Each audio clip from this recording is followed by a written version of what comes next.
আপনি জিজ্ঞাসা করেন, যুবক তোমার চুল এমন কেন? আমার ইচ্ছা, আমার ইচ্ছা। বাবা তুমি দাঁড়াইয়া পেশাব করো কেন? আমার ইচ্ছা।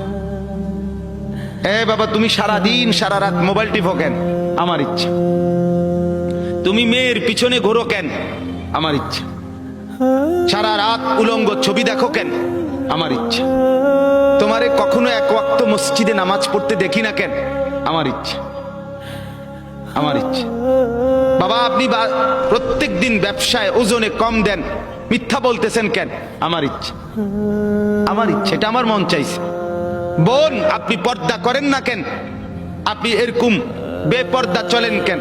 আমার ইচ্ছা।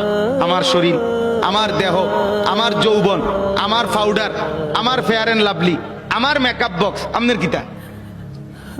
আসলে তো কথা আমার কিতা, কথা কথা তো ঠিকই, সব তো আমনে রে।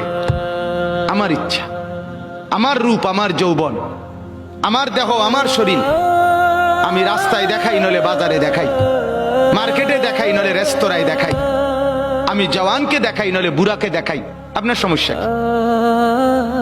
এই যে চরিত্র, এই যে চরিত্র, কি মনে হয়? মানিত্তাখাদা ইলাহাহু হাওয়াহু। মূলত এই লোকটার পরিচয় হলো এই, সে তার মনের চাহিদাকে খোদা বানায় ফেলছে।